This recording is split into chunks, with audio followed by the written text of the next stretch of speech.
What's going on, guys? Rods Over Bricks here. So, I was grocery shopping at Walmart today and saw both of these on a really good clearance. A lot cheaper than they were on Black Friday that just happened a couple days ago. Anyways, this brand here, Motor Dayz, it came out October 27th. And this one here, Adventure Force, everyone knows the name, everyone makes fun of the name. Anyways, they're both about the same size, they're both 3.7 volts, they're both four-wheel drive, they're both front steer, and we're going to put them head-to-head and see what we can do. The Motor Dayz is actually licensed from Ford. It has that little hologram sticker at the bottom, which I think is pretty neat. Alright, let's get them out of the box and see what we have here. So both trucks come with their controller, the truck of course, and the instruction manual. The Motor Dayz here is USB charging, which is kind of nice.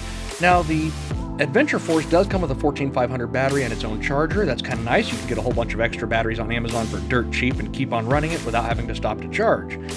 Anyways, let's go ahead and take a look at all the landfill waste that we've got for free with these and start putting them head to head.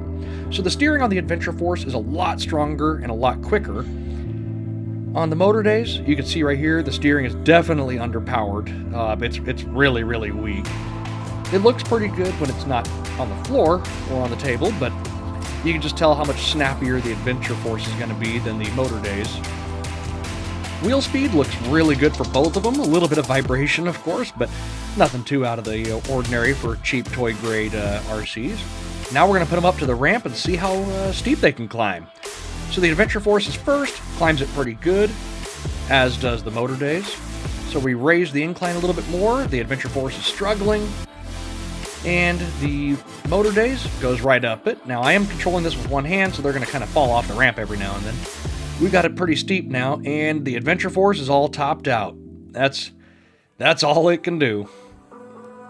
The front wheels are still going, but the back just has no more power and a lack of traction. All right, let's see if the Motor Dayz can do it, and it does, really without much of an issue. Yeah, it crawls right up it. Definitely has more power than the Adventure Force, or at least more traction. They're both 3.7 volt and they both have 130 motors. Now it's time for the sand trap. So in case you live near a beach, this is how they would accelerate on the sand, which I think is plenty good. You know, I dug some pretty good holes in the sand to get a good realistic feeling of what it would be.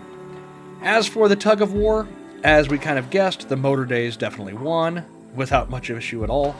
For speed, they're both pretty comparable. The Motor Dayz is definitely a little bit quicker, but it seems like they both top out around the same speed. I would say about 4.5 miles an hour.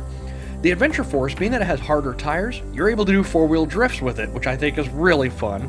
So if you have a whole bunch of hardwood or linoleum or tile, the Adventure Force will give you a ton of fun with that. The Motor Dayz, although the tires are a lot better feeling and more rubbery feeling instead of plastic, it won't slide at all, which has the good benefit of being able to crawl a lot better, but you can't slide it around.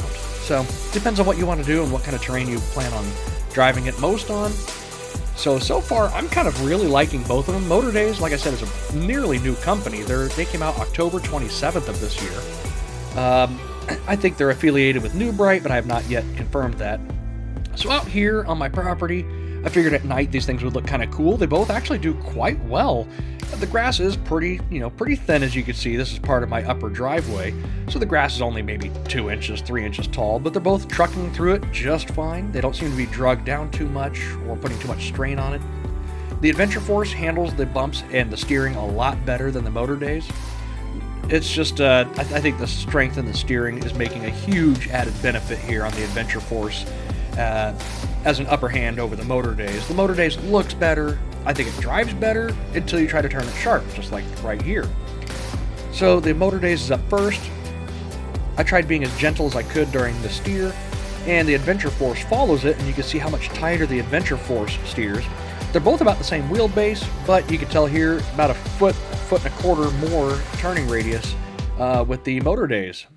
Anyways, guys, thanks for watching the review, and I'll leave it up to you to decide which one you think is better. Leave it in the comments below, and I'll see you on the next one.